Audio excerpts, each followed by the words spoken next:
Welcome to another mobile edition of Crime Time with DutyRon and this guy right here, Ed Wallace, live from Iraq. Thank you so much, Ed, for taking out time. I know it's the nighttime there in Iraq, but today we're going to talk about the Dylan Rounds case and his mom, Candice Cooley. She made a request on television, on local news outlets, to have lead agency taken off of the case. But before we get into it, I just want to say a special thank you to the Patreon supporters, the channel members, and all of the folks who positively engage in this community. You guys are what makes it a great place. Ed and I give thanks and praise to each and every one of you, and we appreciate the all the engagement that you guys give us through comments, through messages on our website, and things of that nature. Ed, how's it going over there in Iraq? You want to tell everybody what you're up to? Yeah. I'm up in Kurdistan. Things are going well. We will be kicking off our program on Sunday. The work week here is Sundays to Thursday. So we all prepped and ready to go.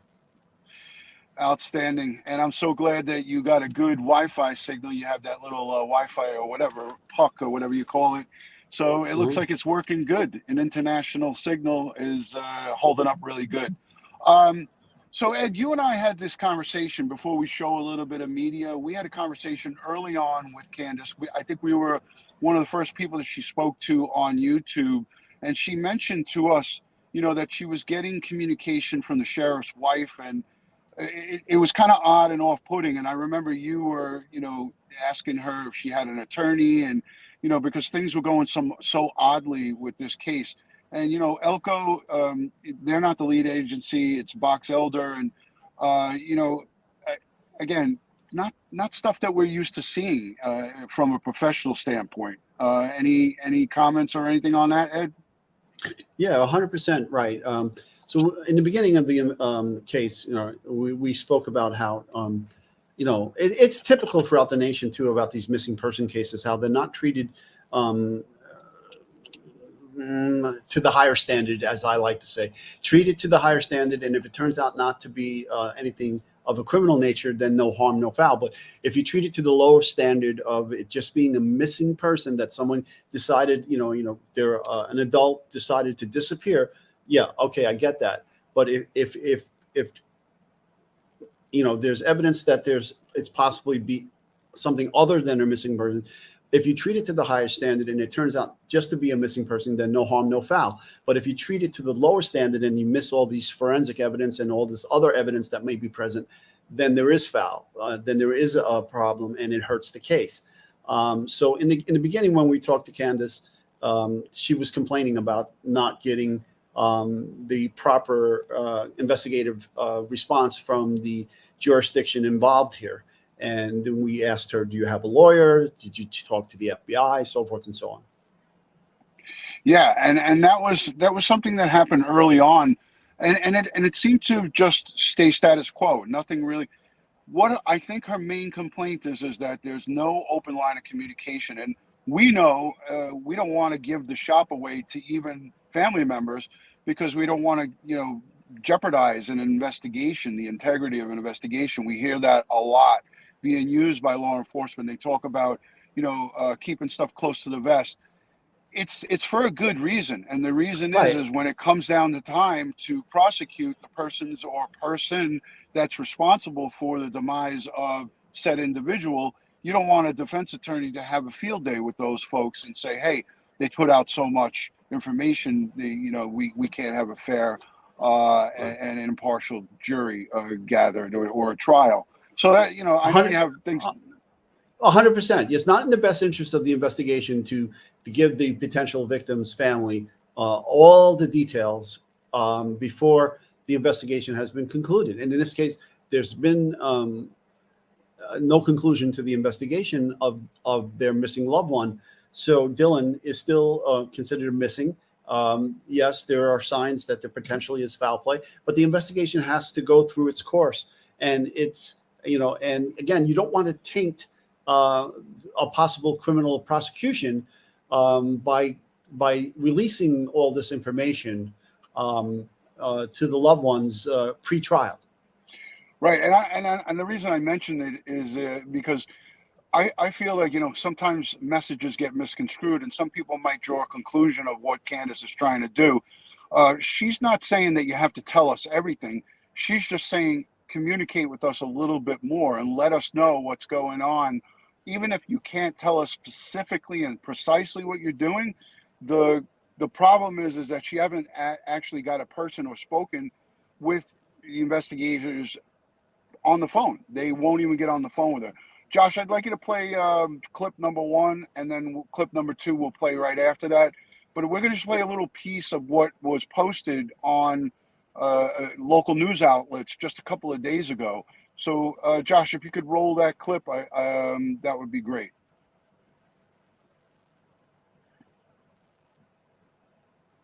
I'm not sure if Josh is, maybe he's a little behind.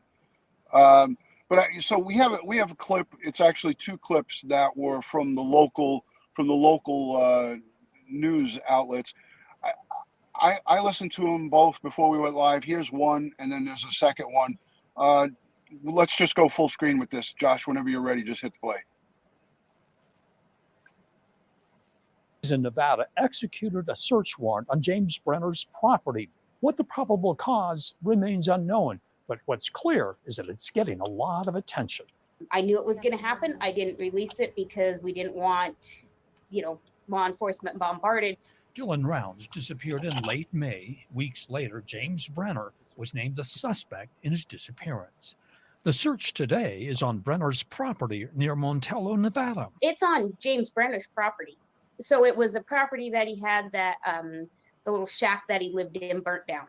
And I knew he had the property. Dylan told me the story about his shack burning down. Renner remains in the Weber County Jail on a weapons charge and assaulting someone. The feds, the sheriffs, and the detectives are in Montello right now. They're in Montello right now with their cadaver dogs. At one time, Renner worked on Dylan's farm outside of Lucin in Box Elder County. And after Dylan vanished, authorities found Brenner squatting on the 19-year-old's property. I'm hearing on social media, somebody threw something on social media, cadaver dogs. Have you heard anything like that?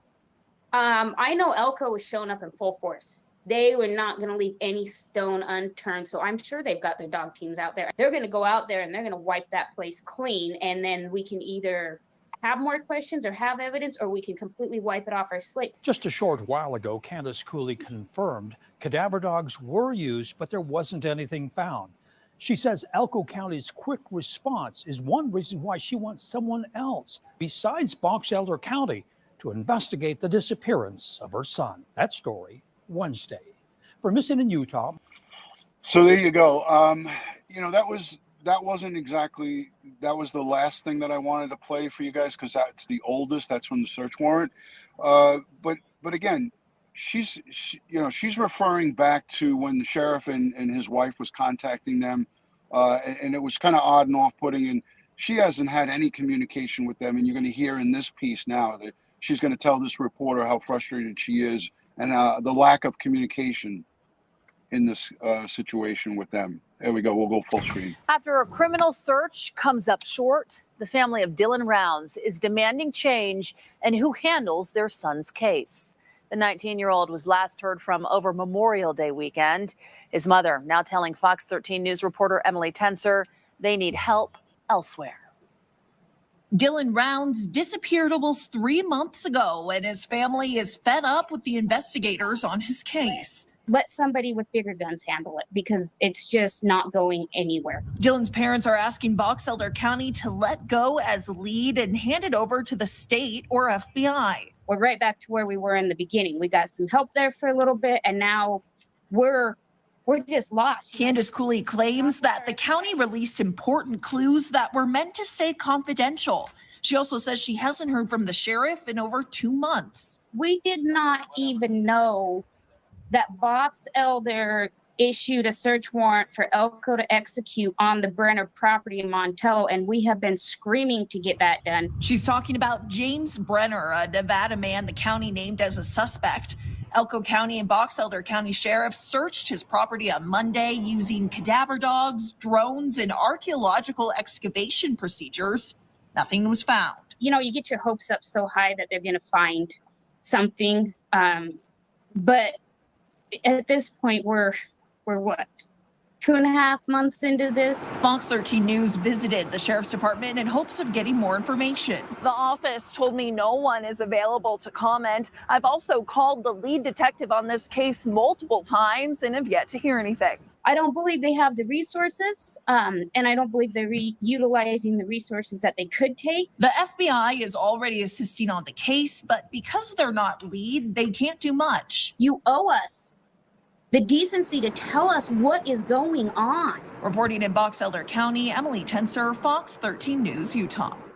Thank you, Josh. And then there's the second one. This second one is with the original reporter that we played first. But before we play that last piece, Josh, I wanted to ask Ed, you know, again, people might get outraged or might feel like, well, how dare she request a change of investigating authority?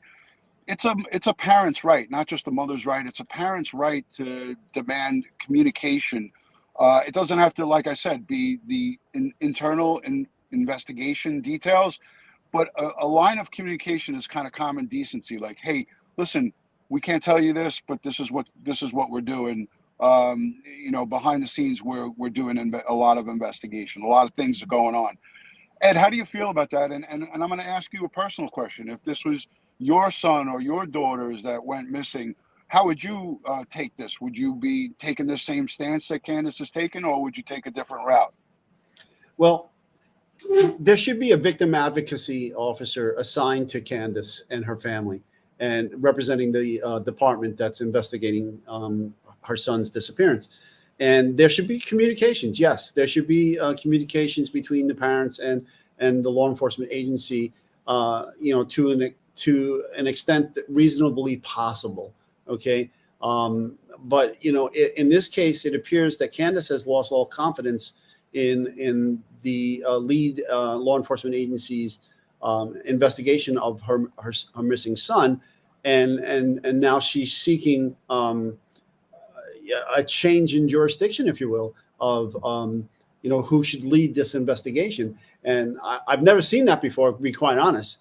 But if I was a parent and it was my child, as you said, is the question you posed to me, and I felt I lost confidence in the law enforcement agency that was the law enforcement agency of jurisdiction investigating this case, I would do the same. I would seek intervention by another level of law enforcement in the state.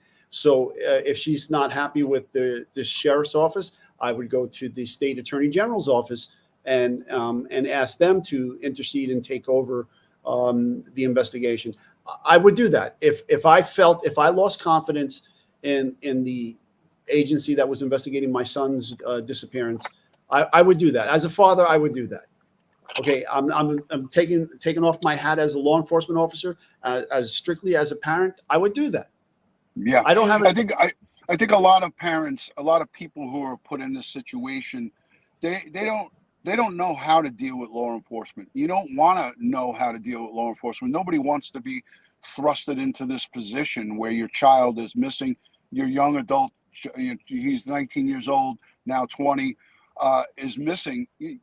Most people are afraid to demand more from police because they feel like the police could potentially shut them down. And, you know, Candice has been communicating a little bit with me in regards to these moves that she's making or the requests that she's making.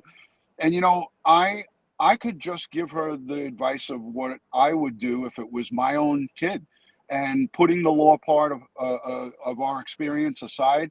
That's why I asked you, Ed, is because I said the same thing to her. I said, you know, if you feel and you're in a position where you feel you're being left out and there's zero communication, we're going to hear on this next clip that Josh is going to play that she hasn't heard anything from them since June. It's now mid-August. It's unacceptable. Josh, if you could roll that one and then we'll wrap it up with some questions.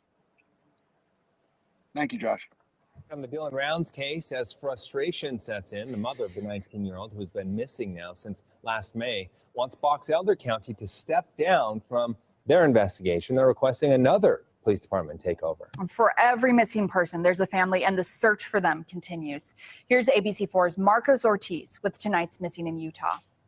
It's all about the lack of transparency. According to the mother of Dylan Rounds, the search warrant on Monday was just another example of her frustration with the Box Elder County Sheriff's Office. Box Elder is still lead, and they don't communicate with us. They don't tell us anything. We have no clue. Her son, Dylan Rounds, disappeared Memorial Day weekend. There's been no signs of his whereabouts. His boots were found on his property, and his pickup truck was also discovered. It was power washed, leaving no trace of anything inside. Box Elder County Sheriff's named James Renner a suspect in his disappearance. He remains in jail. His property, which sits near the town of Montello, Nevada, was searched Monday by authorities. We have talked to them about this property since week number 2, and we were basically told it's of no concern. Tuesday, the Elko County Sheriff's Office posted they assisted Box Elder in searching Brenner's property, but no items of interest or evidence was discovered on the property during the search. Meanwhile, on Box Elder's Facebook, there was no mention of the search. Cooley says the FBI told her about the search warrant last week. She says lack of information is frustrating. We're back at this dead, complete stall. I'll be honest with you, the last time I talked to anybody, actual voice talking, was June 16th from Box Elder County. ABC4 discovered on the National Database for Missing People new information kept from the public. It said... Hold on, Josh, pause this for a second. So I want you guys to understand and listen to what they're saying here. There's information that was released on the Namus or Namus, however it's pronounced. Ed, you can probably correct me on that. Namus. Thank you. On Namus, there was information that that Box Elder inputted in error on this Namus website that's available to the general public. Anybody can go on there. Anybody could sign up for it. Josh, if you could just roll it back just a little bit, and then we'll let it play in its entirety. And the key fob was missing. Hold on. Elder County. ABC4 discovered on the national. This is what got Candice fuming, and it made me very upset too. Is they gave her this information, the little tidbit of information that they gave her, and they told her to hold it close and not put it out to the media, and they themselves put it out to the media, and that's what had her completely infuriated.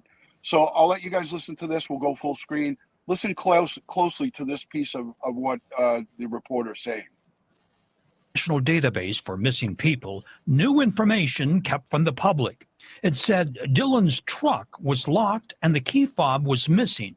However, the key fob was brought back and placed in the residence by an unknown person. And I have disputed that in interview after interview after interview, because that's what I was told to do. This information does not get leaked to the media. We don't want to jeopardize finding our son. And then to find out that Box Elder releases it.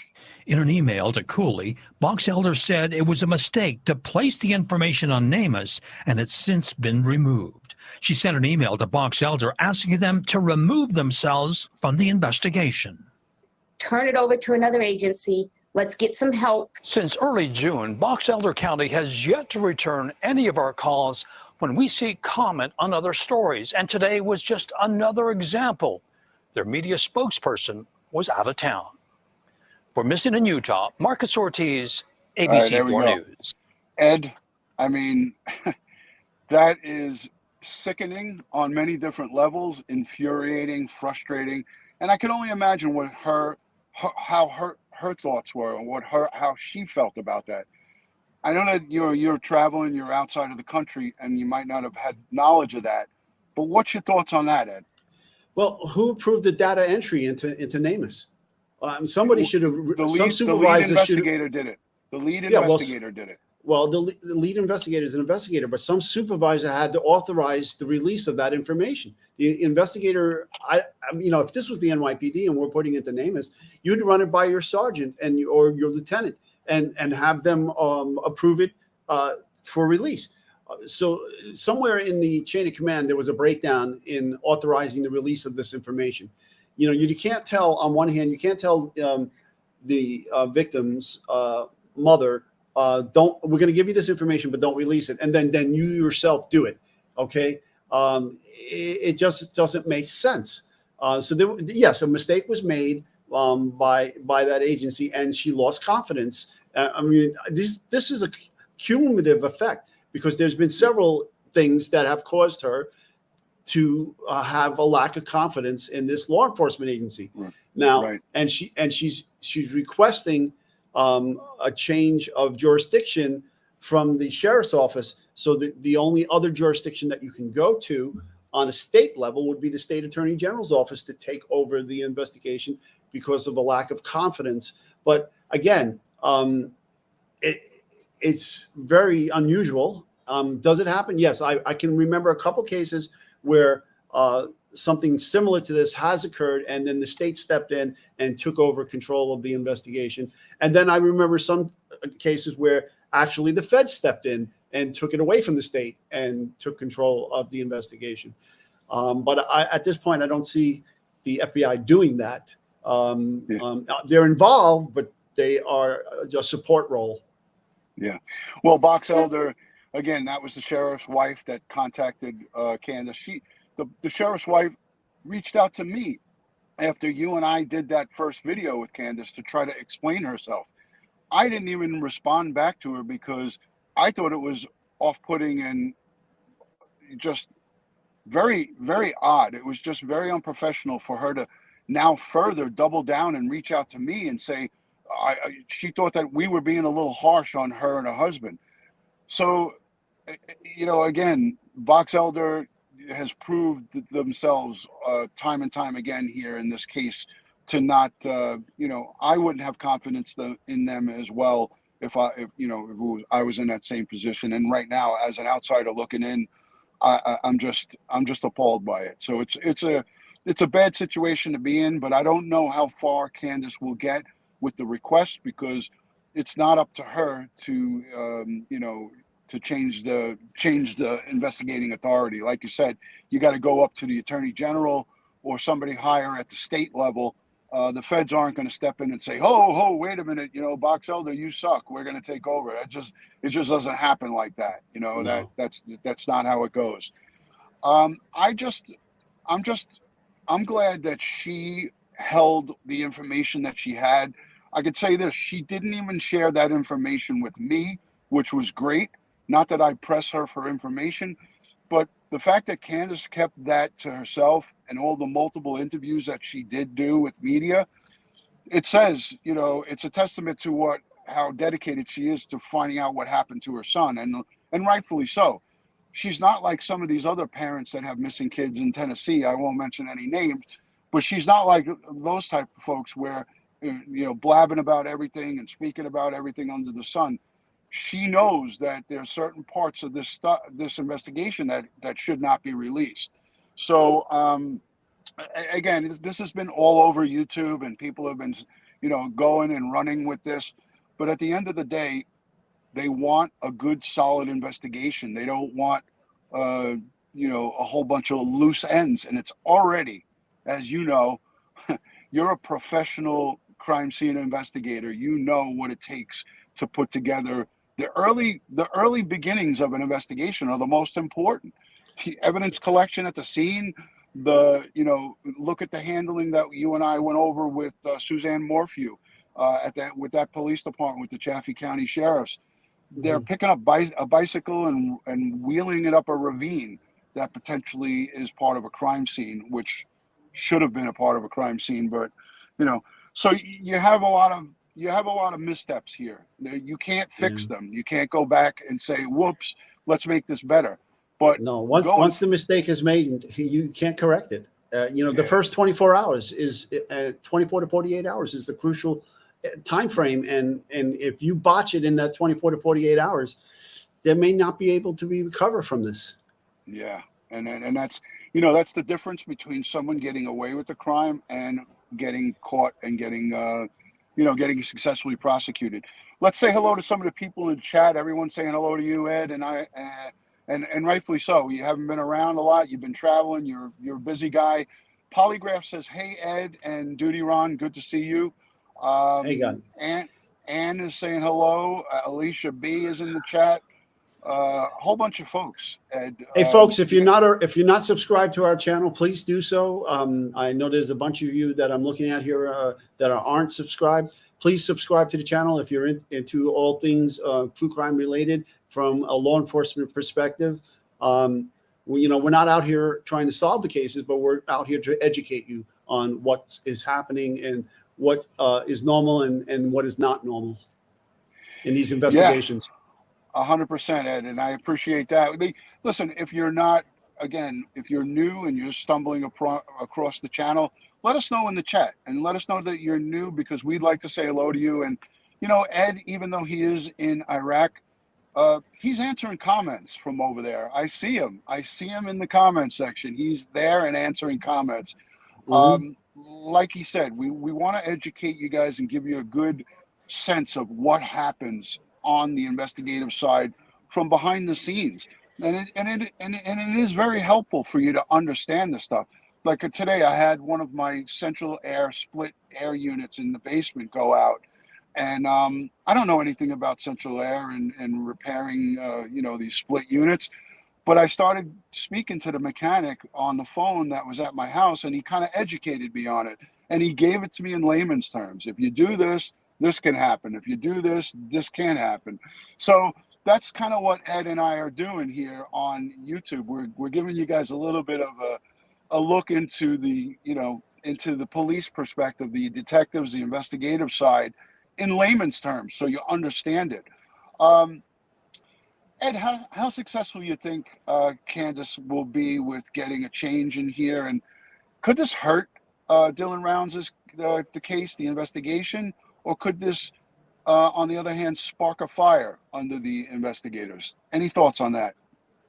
Well, I mean, she's an advocate for her son, and she's doing what any normal parent would be doing, okay, is out there pushing law enforcement to find her son, all right, to, whether alive or dead in this case,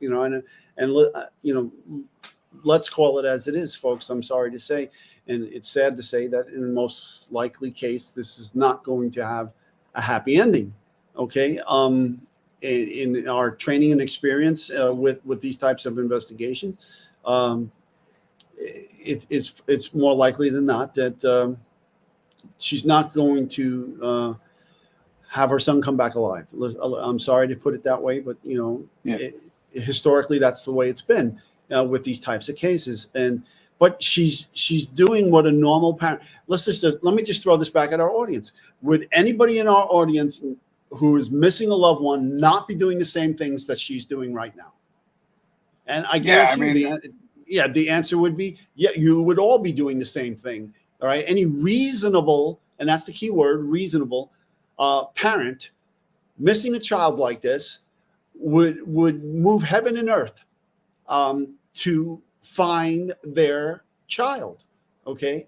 And in this case, no stronger advocate for Dylan is her mother.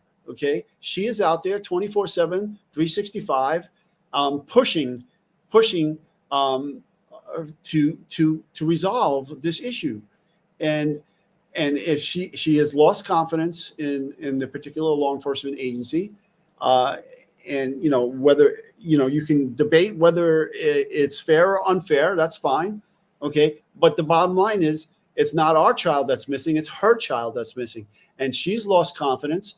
And now she, based upon what she's seen, what she's been dealing with, and how she feels, she's asking for another jurisdiction to step in here and take over because of her feelings, and based upon what she's her interaction with this particular law enforcement agency.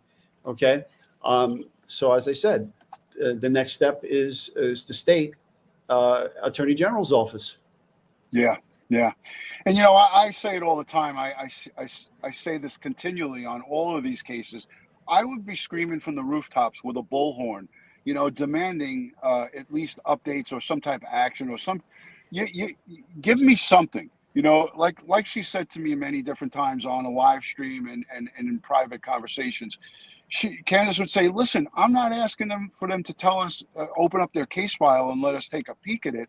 All I want to know is that you're doing something. And she just is left to guess. So that's the unfortunate part. And that's the job. And that's the job of the law enforcement victim advocacy officer. Yeah, I mean, you know, you should be in contact with these people constantly. There shouldn't be this gap in information. Right. Yeah.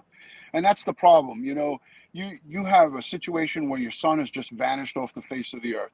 We see this in many other cases that we cover, you know, on different levels. Of course, the boys in California reported by their adoptive parents, Harmony Montgomery, you got Summer Wells. In all of these cases, there's a common denominator, and there's a common thing here, is that you have a child or a young adult that just vanishes, and you're looking for answers. You're looking for reassurance. You know, like she said to me a couple of times, even if they tell me, oh, you know, we're getting close and they're really not close, just give me something so I'm not panicking and feeling like she said, left out there in the desert all alone, left out there in the middle of nowhere all alone. She said that they would come and then all of a sudden they would just leave. You know, that's the feeling that these families are getting. And it's not just her. You know, it's Dylan's father. You know, it's the grandparents, it's the aunts, the uncles, the cousins, the whole family, the extended family, the friends, the community members. So when someone asks her, hey, what's going on with your son? She's out shopping, grocery shopping. She doesn't even have an answer for them, you know? So it's unfortunate. But, you know, we can just, the only thing that we could do is continually talk about this, continually put this case in a positive light out into the you know, social media community, Facebook, Twitter, you know, here on YouTube, Instagram, whatever, TikTok, whatever you guys do, share these videos, like them, put them out there, talk about them, put them into your Facebook groups, because all it takes is one piece, one small piece of a puzzle, one small tip. Don't forget, a lot of people, when they talk about Dylan Rounds, they fail to mention that there's a $100,000 reward. 100K. That's a lot of money and can make a big difference in someone's life. If you have just one little piece of a puzzle that can help to lead these investigators to slam the door on whoever's responsible for the demise of Dylan Rounds, you can collect $100,000. And I feel like there should be more of these digital billboards. There is a billboard that's out there now for Dylan Rounds, but I think there should be more of these on these missing person cases. And I think these billboard companies like Lamar Advertising and Barker and all these other different huge multimedia, you know, multi-million-dollar multimedia companies should donate these boards for free when kids go missing and when people go missing. What's coming out of their company to donate these boards? They're getting corporate sponsors and corporate advertisers. Take a month and put a free digital billboard out there. I thought it was a shame that we had to pay $15,000 for those boys in California City to Lamar Advertising. Shame on them. You know, they should be donating this stuff. But it is what it is. It's a tax write-off. Yeah, they could write it off as a donation. These companies should be stepping forward and saying, how can we help? You know, and unfortunately they don't. You know what they did? They stepped forward every month to me and said, when are you paying? So that's what happened with them. And, you know, it disgusts me because, you know, sometimes you see them donate them and sometimes you don't. And Barlett is another big one. And there's like several companies that are out there across the nation, but Lamar is the biggest, and they sucked $15,000 out of this community, Crime Time with DutyRon, where we could have put that $15,000 towards the reward money. I would have gladly put that money towards that. Or EquiSearch. Yeah, donated it to EquiSearch, exactly. So we can get boots on the ground looking for these people. Yeah, we got to squeeze. That's another thing that I'm going to look into, trying to, you know, go to, the people and representatives in these communities where they do their business, where their corporate offices are, and ask them, hey, why aren't you doing this stuff? But anyways, that's for a whole nother live stream. Hey, I want to just say special thank you to all the replay viewers and the folks who give a thumbs up. If you haven't taken an opportunity or a time right now, give Ed Wallace and myself a thumbs up. He is live from Iraq with us right now. Ed, how's the quarters over there? How is, people are going to ask these questions, so I got to ask you. Are you at a 5-star hotel or are you at the Hilton? What's going on over there? No, I'm at the consulate. Okay. So you're not at a 5-star hotel? No. Okay. All right. Well, I'm glad that you're safe. We want you to be safe. We want you to come back. When are you going to be back kissing the ground here in the United States? 2nd of September. So we got to wait till September 2 to have Ed Wallace back on solid ground. Well, in the meantime, I just want to say stay safe, Ed. Appreciate everybody being here. Any final thoughts in regards to this, Ed? I mean, I know this is a case that we're covering extensively, and we're not going to stop talking about it. Do you feel that they have the main suspect in custody being James Renner? Do you think that there's more pieces to the puzzle here? What's your thoughts on it? I think there's a high probability that this case is going to get solved. Well, that's encouraging. I think they got the players. I think they have them all. I mean, just think about it. I mean, it's a limited population here, okay, in this small area where Dylan was, okay? So there's limited players involved, and I think they got the main players. It's just a matter of time to get the information that's required to locate where Dylan is.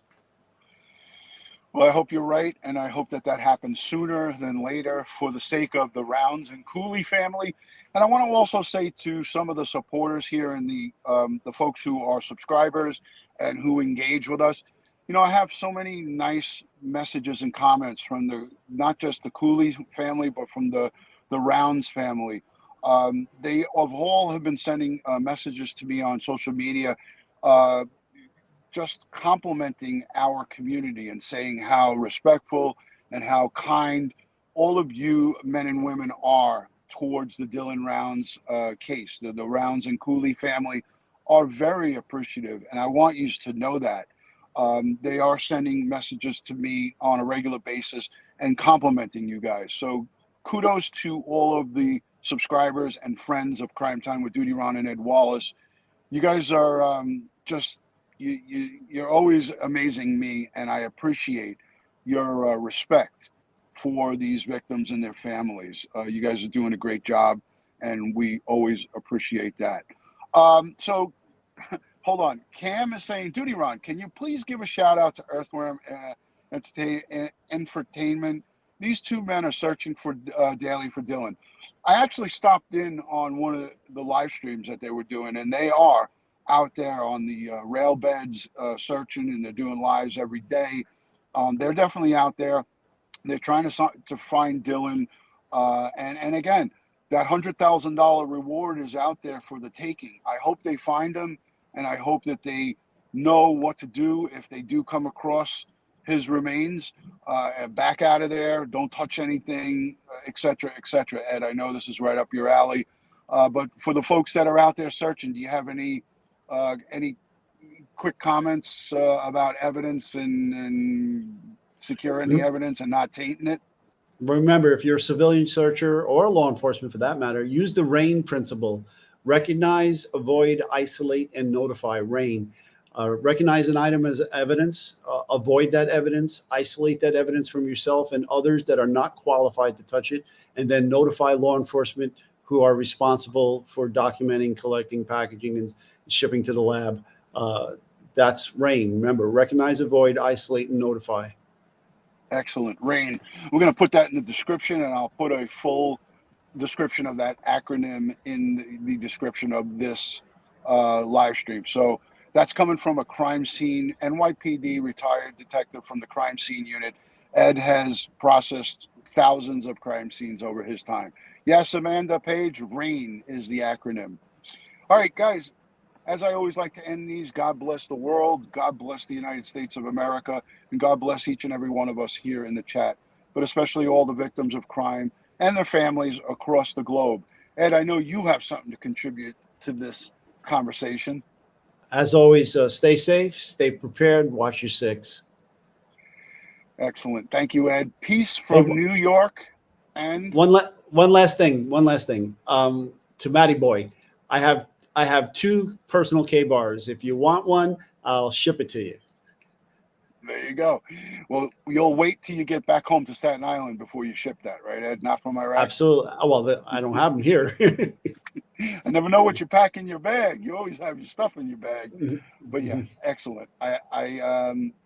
Maddie probably will take you up on that. All right, guys, have a great weekend. I'll talk to you soon. Ed and I are going to try to get together on a members only live stream on Saturday. That's tomorrow. So hopefully we can get that done. 7 or so hour difference in time. So we'll see you guys soon. Stay safe and God bless. Love you. Love you guys.